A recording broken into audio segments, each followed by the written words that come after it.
ಮಹಾದೇವಿ ಅಮ್ಮ ಶ್ರೀ ಚಕ್ರವಾಸಿನಿ ಮಹಾದೇವಿ ಅಮ್ಮ ಶ್ರೀ ಸಿಂಹವಾಹಿನಿ. ನನ್ನನ್ನು ದಾಟ್ಕೊಂಡು ಅದು ಹೇಗೆ ಹೋಗ್ತೀಯೋ ನಾನು ನೋಡ್ತೀನಿ. ಶೇಖರಪ್ಪ ನೋಡಲ್ಲ ನಿನ್ನ ಹೆಂಡತಿ ಒಳಗೆ ಹೋಗಿ ಚಿಲ್ಕಾಕಿ ಅಂತ ಕುತ್ಕೊಂಡಳ.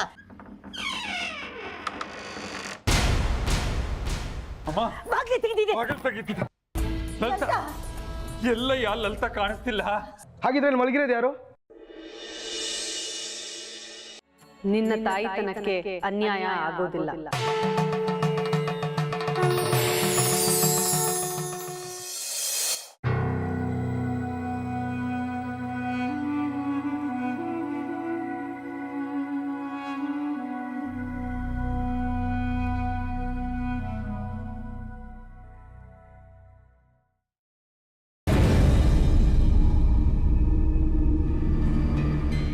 ಅಮ್ಮ, ಒಂದು ಲೋಟ ಕಾಫಿ ತಗೊಂಡ್ ಬಾ.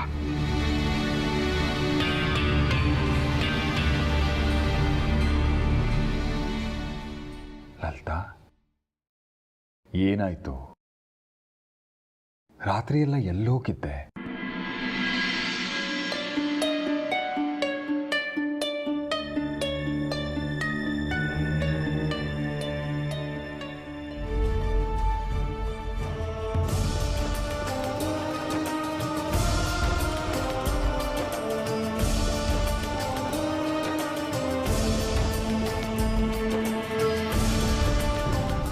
ಇವತ್ತು ನೀನು ನನ್ನ ಪ್ರಶ್ನೆಗೆ ಉತ್ತರ ಕೊಡಲೇಬೇಕು. ನೀನು ನನಗೆ ದರ್ಶನ ಕೊಡಲೇಬೇಕು.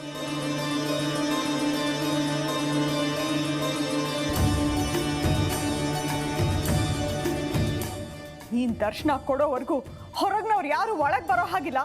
ಒಳಗಿರೋ ನೀನು ಸಂಚಾರಕ್ಕೆ ಹೊರಗಡೆ ಹೋಗೋ ಹಾಗಿಲ್ಲ.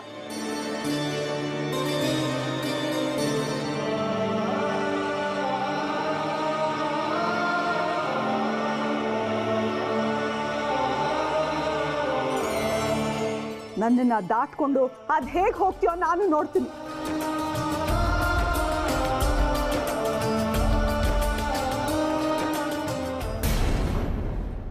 ರಾತ್ರಿ ನಾ ಇಲ್ಲಿಗೆ ಹೇಗೆ ಬಂದೆ? ಅಂದ್ರೆ ಎಲ್ಲಿಗೆ ಹೋಗಿದ್ದೆ? ದೇವಸ್ಥಾನದ ಗರ್ಭಗುಡಿ ಒಳಗೆ ಹೋದೆ. ಅಡ್ಡಡ್ಡ ಮಲ್ಕೊಂಡೆ. ಅಮ್ಮನವರು ನನ್ನನ್ನು ದಾಟೋದಿಲ್ಲ, ದರ್ಶನ ಕೊಡ್ತಾರೆ. ಆಗ ಮಗಳ ಪ್ರಾಣ ಉಳಿಸು ಅಂತ ಕೇಳೋಣ ಅಂತ. ಆದರೆ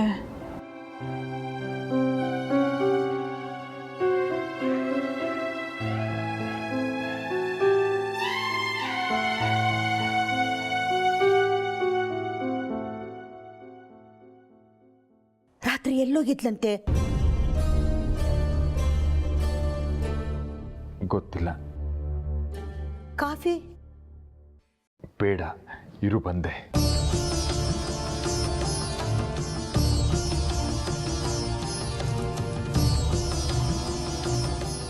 ಗಂಡ ಹೆಂಡತಿ ನನ್ನ ಹತ್ರನೇನು ಮುಚ್ಚಿಡ್ತಿದಾರಲ್ಲ.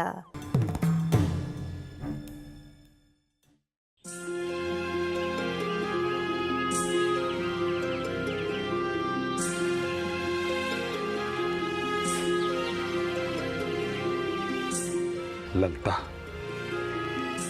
ಜಾತಕ ಓದ್ದೋರು ಜಾತಕದಲ್ಲಿ ಇರೋದನ್ನೆಲ್ಲ ಹೇಳಲ್ಲ, ಅಥವಾ ಅವ್ರು ಹೇಳಿದ್ದೆಲ್ಲ ನಿಜ ಆಗಬೇಕು ಅಂತಿಲ್ಲ. ದೇಶಕರು ಹೇಳಿದ್ದು ಸುಳ್ಳಾಗಬೇಕು ಅಂತಲೂ ಇಲ್ಲ. ನಮ್ಮ ಸುಂದ್ರಿನ ಉಳಿಸ್ಕೊಳ್ಳೋಕೆ ಇನ್ನೂ ಸಮಯ ಇದೆ ಕಣೆ. ಎಲ್ಲಿದೆ ಸಮಯ? ಉತ್ಸವದ ದಿನ ಹತ್ರ ಬರ್ತಾ ಇದೆ. ಅಲ್ಲಿವರೆಗೂ ಸಮಯ ಇದೆಯಲ್ಲ, ಪ್ರಯತ್ನ ಪಡೋಣ. ನಂಬಿಕೆ ಮುಖ್ಯ ಲಲಿತಾ. ಈಗ ಸತ್ಯವಾನ ಸತ್ತಾಗ ಯಮಲೋಕದ ತನಕ ಹೋಗಿ ಸಾವಿತ್ರಿ ಅವನ ಜೀವನ ಉಳಿಸ್ಕೊಂಡು ಬರಲಿಲ್ವಾ? ಪ್ರಯತ್ನ ಪಡಬೇಕು. ನಂಬಿಕೆ ಮುಖ್ಯ ಲಲಿತಾ. ನಂಬಿಕೆ ಇದ್ರೆ ಬದುಕು, ಇಲ್ಲದೆ ಇದ್ರೆ ಇಲ್ಲ. ನನಗೇನು ತೋಚ್ತಾ ಇಲ್ಲ. ಊಟ ತಿಂಡಿ ನಿದ್ದೆ ಎಲ್ಲ ಬೇಡವಾಗಿದೆ. ಇಲ್ಲ ಲಲಿತಾ, ನಾವು ಹೀಗೆ ಕೊರಗೋದಕ್ಕಿಂತ ನಮ್ಮ ಸುಂದರಿ ಇರೋವರೆಗೂ ಸಂತೋಷವಾಗಿ ಖುಷಿಯಾಗಿ ಅವಳಿರೋ ಹಾಗೆ ನೋಡ್ಕೋಬೇಕು ನಾವು. ಅದಕ್ಕಿಂತ ಮುಖ್ಯವಾಗಿ ಮನೇಲಿ ಈ ವಿಷಯ ಯಾರಿಗೂ ಗೊತ್ತಾಗೋದು ಬೇಡ. ಸುಂದ್ರಿಗಂತೂ ಗೊತ್ತಾಗಲೇಬಾರ್ದು. ಆವೇಶದಲ್ಲಿ ಬಾಯಿ ಬಿಟ್ಬಿಟ್ಟೀಯ. ನಾನು ಸುನೀತನ ಮನೇಲಿ ನಿನಗೆ ಹೇಳ್ದ ಹಾಗೆ. ಇಲ್ಲ ಬಿಡಿ, ನಾನು ರಾತ್ರಿ ದೇವಸ್ಥಾನದಲ್ಲಿದ್ದೆ. ಇಲ್ಲಿಗೆ ಹೇಗೆ ಬಂದೆ? ಶುರುವಾಯಿತು ನಿನ್ನ ಭ್ರಮೆ. ಲಲಿತಾ, ನೀನು ಎಲ್ಲೂ ಹೋಗಿರಲಿಲ್ಲ, ಇಲ್ಲೇ ಇದ್ದೆ. ಹೀಗೆ ಏನೇನೋ ಬಡಬಡಿಸ್ತಾ ಇದ್ದೆ. ನಾನು ರಾತ್ರಿ ಎಲ್ಲ ನಿನ್ನ ಪಕ್ಕದಲ್ಲೇ ಕೂತಿದ್ದೆ. ಎಲ್ಲಿ ಬಾಯಿ ಬಿಟ್ಬಿಡ್ತೀಯೋ ಸುಂದರಿ ವಿಷಯ ಅಂತ. ಅಮ್ಮನೂ ಅಷ್ಟೇ ನನ್ನ ಜೊತೆಗೇ ಇದ್ರು. ನೋಡು, ನೀನು ಮೊದಲನ ಹಾಗೆ ಇದ್ಬಿಡ್ಬೇಕು. ಸುಂದರಿನ ಕಂಡು ಕೂಡಲೇ ಕಣ್ಣೀರು ಹಾಕೋದು, ನೊಂದ್ಕೊಂಡು ಹಾಗೆ ಮಾತಾಡೋದು ಎಲ್ಲ ಮಾಡಬೇಡ. ನಾವೀಗ ನಟರಾಗಬೇಕು ಕಣೆ, ಕಲಾವಿದರಾಗಬೇಕು. ಈ ಬದುಕಿನ ನಾಟಕದಲ್ಲಿ ಬಣ್ಣ ಹಚ್ಕೊಳ್ದೇ ಇರೋ ಕಲಾವಿದರು ನಾವು. ದುಃಖ ಇದ್ರು ನಗುವಿನ ಮುಖವಾಡ ಹಾಕೊಳ್ಳೋ ನಟರು. ನನಗೆ ಹೇಳಿ ನೀವೇ ಅಳ್ತಾ ಇದ್ದೀರಾ? ಇಲ್ಲ, ನಾನು ಅಳಲ್ಲ. ನೀನು ಅಷ್ಟೇ ಅಳಬಾರ್ದು. ಹೋಗು, ಸುಂದ್ರಿ ನೆಪ್ಸು, ಮಾಮೂಲು ಕೆಲಸಗಳನ್ನು ಮಾಡು.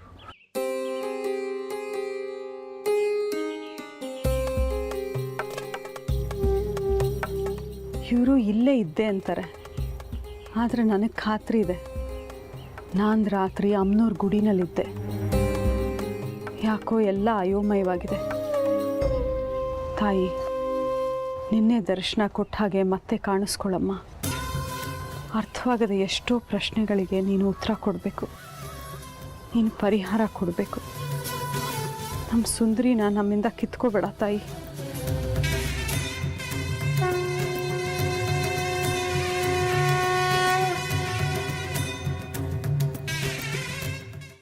ನನ್ನನ್ನು ಕ್ಷಮಿಸ್ಬಿಡು ಸುನೀತಾ.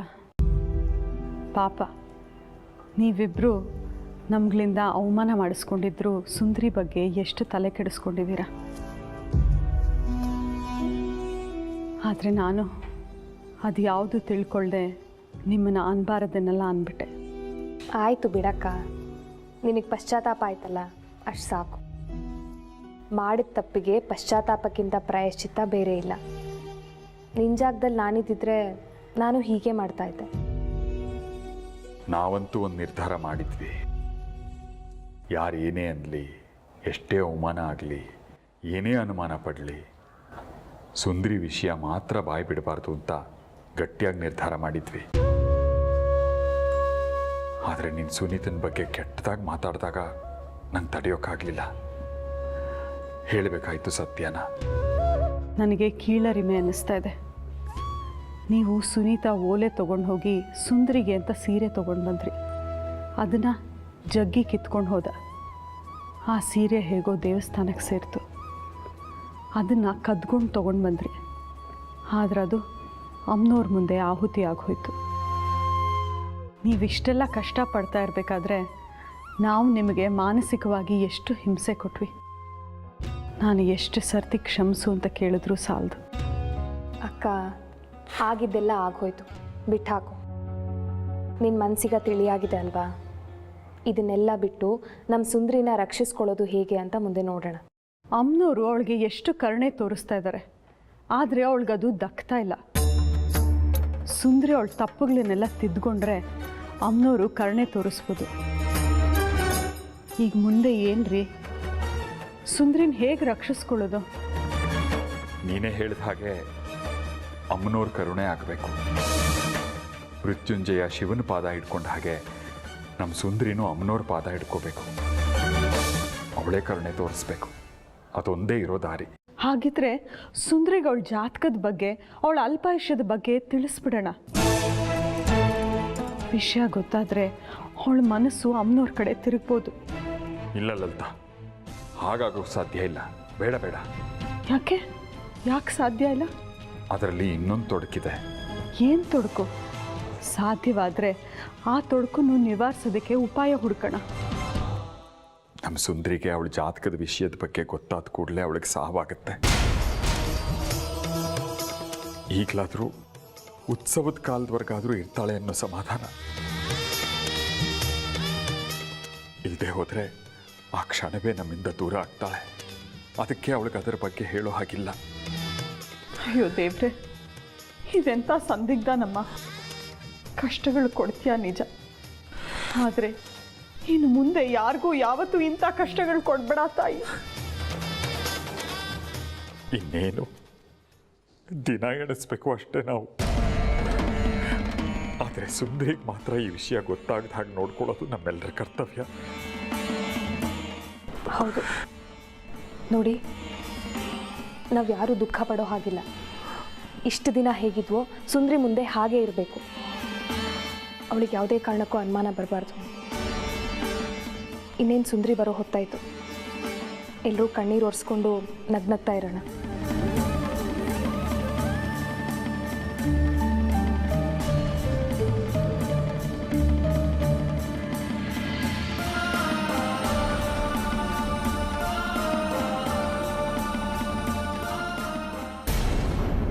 ಬಂಗಾರಿ, ಇಷ್ಟು ದಿವಸ ಈ ಸಚ್ಚಿದಾನಂದನ್ ನೋಡಿದ್ರೆ ಕೋಪ ಬರೋದು, ಅಸಹ್ಯ ಆಗೋದು. ಈಗ ಅವ್ನ ಸ್ಥಿತಿ ನೆನಪಿಸ್ಕೊಂಡ್ರೆ ಅಯ್ಯೋ ಪಾಪ ಅನಿಸುತ್ತೆ ಕಣೋ. ಹೌದು ಕಣೆ, ಅವ್ನು ನನಗೆ ಹೊಡೆದು ಬಡ್ದು ಮಾಡಿದ್ದು ಸೇಟ್ ತೀರ್ಸ್ಕೋಬೇಕು ಅನಿಸ್ತಿತ್ತು. ಆದರೆ ದೇವರು ಅವನ ಆಯುಷ್ಯನ ಕಿತ್ಕೊಬಿಟ್ಟ. ಇನ್ನೆಷ್ಟು ದಿನ ಅಂತ ದ್ವೇಷ ಕಟ್ಕೊಂಡಿರೋದು, ಇರುವಷ್ಟು ದಿನ ಸ್ನೇಹಿತರಾಗಿರೋಣ ಅನಿಸುತ್ತೆ. ಹೌದು ಕಣೋ, ಹಾಗೇ ಮಾಡು. ನನಗೊಂದು ಯೋಚನೆ ಬರ್ತಿದೆ ಕಣೆ.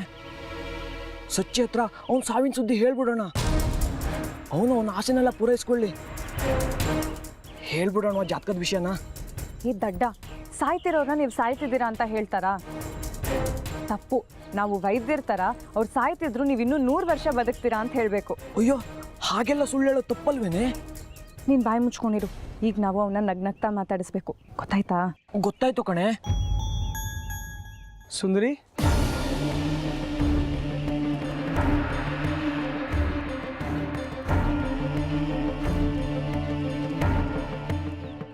ನನ್ನನ್ನು ನೋಡಬೇಕು ಅಂತ ಹೇಳಿ ಕಳ್ಸಿದ್ಯಂತೆ.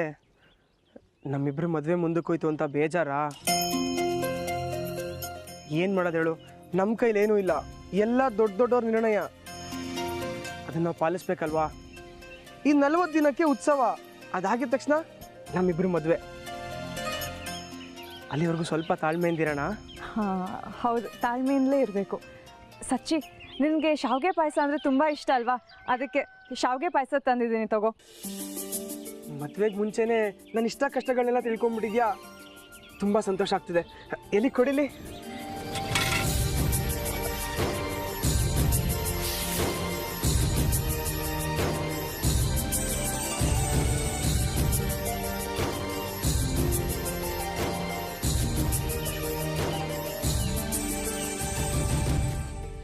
ತುಂಬ ಚೆನ್ನಾಗಿದೆ.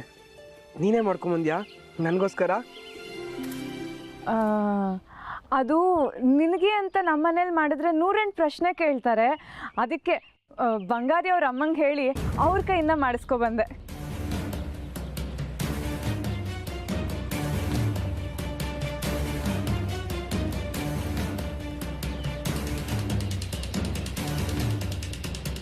ತುಂಬ ಖುಷಿ ಆಯಿತು ಕಣೆ.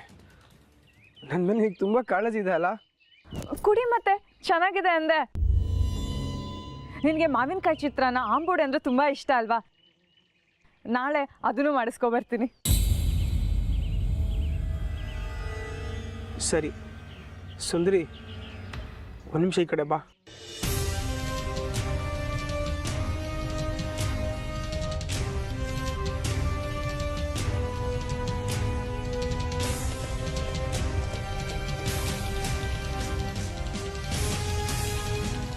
ಬೇಜಾರು ಮಾಡ್ಕೋಬೇಡ, ಹೀಗೆ ಹೇಳ್ತೀನಿ ಅಂತ. ಬಂಗಾರಿ ನಿನಗೆ ಒಳ್ಳೆ ಸ್ನೇಹಿತನೇ, ನಿಜ ಒಪ್ಕೋತೀನಿ. ಆದರೆ ಇನ್ನೂ ಎಷ್ಟು ದಿನ ಅಂತ ಅವನ ಜೊತೆ ಓಡಾಡ್ಕೊಂಡಿರ್ತೀಯ ಹೇಳು? ನಾಳೆ ನೀನು ನನ್ನನ್ನು ಮದುವೆ ಆಗ್ತಿರೋಳು, ನೋಡಿದ ಜನ ಏನನ್ನಲ್ಲ. ನಿನಗೆ ಬೇಕಾದರೆ ಹೇಳು, ನಾನು ನಿನಗೆ ದಿನ ಸಿಗ್ತೀನಿ, ಬೇಕಾದ ಕೊಡಿಸ್ತೀನಿ. ಆದಷ್ಟು ಬಂಗಾರಿಂದ ಸ್ವಲ್ಪ ದೂರ ಇರು. ಈಗ ಪಾಯಸ ತಿಂದ್ಯಲ್ಲ, ಅದು ಅವನ ಮನೆಯಿಂದಲೇ ಬಂದಿದ್ದು. ನಾನೊಬ್ಳೆ ಅಲ್ಲ, ಅವನಿಗೂ ನಿನ್ ಕಂಡ್ರೆ ಅಯ್ಯೋ ಪಾಪ ಅನ್ಸಿದೆ.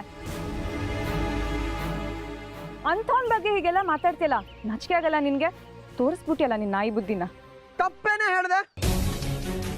ನಾಳೆ ದೇವಸ್ಥಾನಕ್ಕೆ ಧರ್ಮದರ್ಶಿ ಆಗೋನು, ನಾನೇನು ಈ ಚಪ್ಪಲಿ ಕಾಯಿ ಮನೆ ಪಾಯಸ ಕಾಯ್ಕೊಂಡ್ ಬಿದ್ದಿರ್ಲಿಲ್ಲ. ನೋಡ್ದವ್ರು ಆಡ್ಕೊಳಲ್ವಾ ನಮ್ಮನ್ನ? ಇವನ್ ಹೆಂಡತಿ ಆಗೋಳು ಚಪ್ಲಿ ಕಾಯನ್ ಜೊತೆ ಸ್ನೇಹ ಮಾಡಿದ್ಲು ಮದುವೆಗೆ ಮುಂಚೆ ಅಂತ. ನೋಡು, ಚಪ್ಲಿ ಎಲ್ಲಿರ್ಬೇಕು ಅಲ್ಲೇ ಇರ್ಬೇಕು, ಸಿಂಹಾಸನದ ಮೇಲಲ್ಲ. ಚಪ್ಲಿ ಕಾಯೋನಾದ್ರೆ ಏನೋ, ಅವನು ಮನುಷ್ಯನೇ ಅಲ್ವಾ? ಭರತ ಶ್ರೀರಾಮನ್ ಚಪ್ಲಿನ ಸಿಂಹಾಸನದ ಮೇಲೆ ಇಟ್ಕೊಂಡು ಅವ್ನು ವಾಪಸ್ ಬರೋವರೆಗೂ ರಾಜ್ಯ ಆಡದ್ನಂತೆ. ಚಪ್ಲಿ ಇಲ್ದೆ ನಡೆದ್ರೆ ಕಾಲಿಗೆ ಮುಳ್ಳು ಚುಚ್ಕೊಳ್ಳುತ್ತೆ, ಕೊಳಕ್ ಮೆತ್ಕೊಳ್ಳುತ್ತೆ.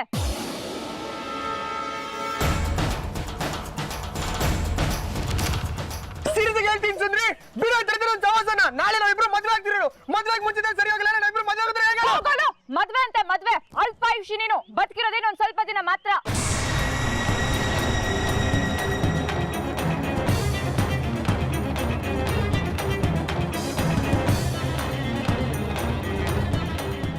ಇನ್ನೇನ್ ಸಾಯ್ತಾನೆ ಅನ್ನೋ ಜೊತೆ ಮದ್ವೆ ಆಗಿ ಜೀವನ ಪೂರ್ತಿ ವಿಧವೆ ಆಗ್ಲಾ? ಏನು, ನಾನ್ ಸ್ವಲ್ಪ ದಿನಕ್ಕೆ ಸಾಯ್ತೀನ? ಅದೇನಂದ್ರೆ, ಹೌದು ಸಚ್ಚಣ್ಣ, ನೀವು ಅಲ್ಪಾಯುಷಿ ಅಂತೆ, ಇನ್ನು 40 ದಿನ ಮಾತ್ರ ಬದುಕೋದಂತೆ. ಅದಕ್ಕೆ ನಿಮ್ಮ ಆಸೆನ ಪೂರೈಸಬೇಕು ಅಂತ ಸುಂದ್ರಿ ನಮ್ಮನೆ ಹೋಗಿ ಪಾಯಸ ಮಾಡಿಸ್ಕೊಬಂದ್ಲು. ಅದನ್ನು ನೀವು ಚೆಲ್ಬಿಟ್ರಿ.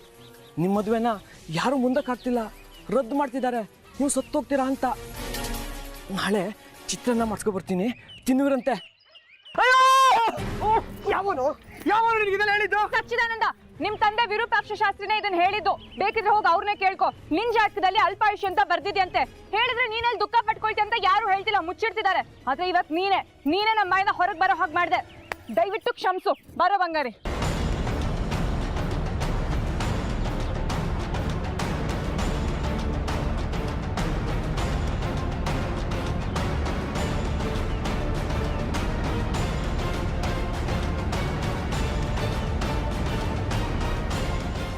ನನ್ನ ತಾಳ್ಮೆ ಪರೀಕ್ಷೆ ಮಾಡಬೇಡ ಕಡ್ಕಿ. ಕಾಲರುದ್ರ ಸಿದ್ದೇಶ್ವರ ಕಡ್ಕಿ, ಪೂರ್ಣವಾಗದಿದ್ರೆ ಸುಖ ಇಲ್ಲ. ದೇವಿ ಅಂದ್ರೆ ತಪ್ಪಾಗುತ್ತೆ, ಮಹಾದೇವಿ ಅಂದ್ರೆ ನಿಮ್ಮ ದೇವಸ್ಥಾನಕ್ಕೆ ಮರ್ಯಾದೆ ಬರುತ್ತೆ. ಪೂರ್ಣ ಹೆಸರು ಕಾಲರುದ್ರ ಸಿದ್ದೇಶ್ವರ ಕಡ್ಕಿ. ಆಯ್ತು, ಕಾಲರುದ್ರ ಸಿದ್ದೇಶ್ವರ ಕಡ್ಕಿಯವರೇ, ನಾನು ಸಾಯ್ತಾ ಇದ್ದೀನಿ. ನೀನು ಜಪ ತಪ ಮಣ್ಣು ಮಸಿ ಅಂತ ಆಟ ಆಡಿಸ್ತಾ ಇದ್ಯಾ. ನಿನ್ನ ಮಾತುಕತೆಗೆ ನಾನು ಸಿದ್ಧವಾಗಿದ್ದೀನಿ. ಅದೇ ಹೇಳು ನಿನ್ ಷರತ್ತು. ಕಾಯ ವಾಚ ಮನ್ಸ ಶುದ್ಧವಾಗಿರ್ಬೇಕು. ಕಾಯ್ಬೇಕು ಮಗನ, ನಿಮ್ಮಪ್ಪನ ವಯಸ್ಸು ಅನುಭವ ನನಗೆ. ನೀನ್ ಹೇಗೆ ನಿನ್ನ ಹೆಸರು ಪೂರ್ತಿ ಹಿಡಿದು ಕರಿಬೇಕು ಅಂತ ಹೇಳ್ತೀಯೋ ಹಾಗೆ ನನ್ಗೂ ಮರ್ಯಾದೆ ಕೊಡಬೇಕು. ನೀನು ಮಗನ ಹೋಗು ಬಾಲ, ಶಾಸ್ತ್ರಿಗಳೇನು ಮರ್ಯಾದಸ್ತ್ರಿಗೆ ಮಾತ್ರ ಮರ್ಯಾದೆ. ಮರ್ಯಾದೆ ಬಿಟ್ಟು ಬಂದಿದ್ಯಾ ನೀನ್ ನನ್ನ ಹತ್ರ. ಈ ಕಪಾಲಿಕನ ಹತ್ರ ಬಂದ್ಮೇಲೆ ಎಲ್ಲರಿಗೂ ಒಂದೇ ತರ ಮರ್ಯಾದೆ.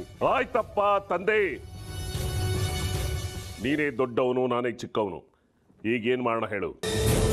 ಈಗ ಹೇಳು, ನನ್ನಿಂದ ನಿನ್ಗೆ ಏನಾಗಬೇಕು?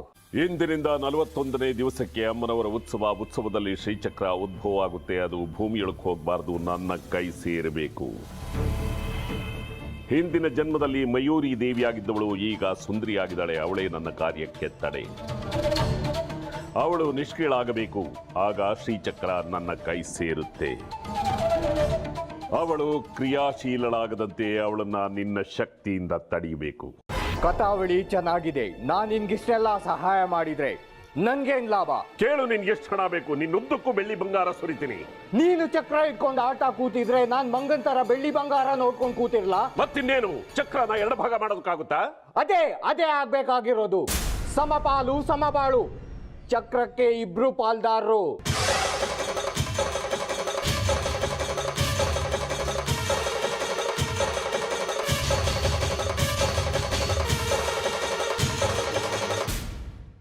ಏನು, ಶ್ರೀಚಕ್ರದಲ್ಲಿ ನಿನಗೂ ಪಾಲ?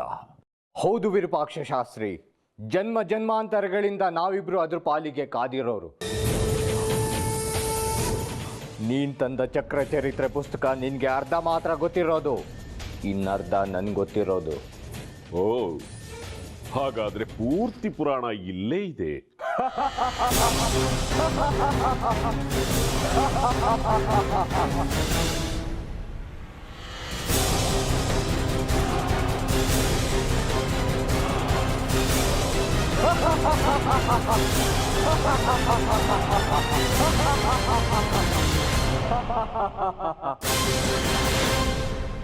ನೋಡು, ಇದು ಚಕ್ರಾಪುರ ಇತಿಹಾಸದ ಶೇಷ ಭಾಗ. ನಿನ್ಗೆ ದಕ್ಕಿದ್ದು ಅರ್ಧ ಮಾತ್ರ, ನನ್ನಿಂದ ಪೂರ್ಣ ಆಗುತ್ತೆ. ನನಗೆ ಸಿಕ್ಕಿರೋ ಪುಸ್ತಕದ ಪ್ರಕಾರ ಶ್ರೀಚಕ್ರದ ಹಿಂದೆ ಬಿದ್ದಿರೋರು 3 ಜನ, ಒಂದು ನೀನು, ಇನ್ನೊಬ್ಬ ಸೇನಾಧಿಪತಿ, 3ನೇ ವ್ಯಕ್ತಿ ರಾಜಗುರು. ಅದು ಯಾರು ಅಂತ ಗೊತ್ತಾಗ್ಲಿಲ್ಲ. ಅದೇ ಸುಳಿವು ಇದರಲ್ಲಿರೋದು. ಪುರಾಣ ಪೂರ್ತಿ ಆಗ್ಬೇಕು ಅಂದ್ರೆ ಕೊನೆ ಪುಟದ ಶುಭಂವರೆಗೂ ಓದ್ಬೇಕು.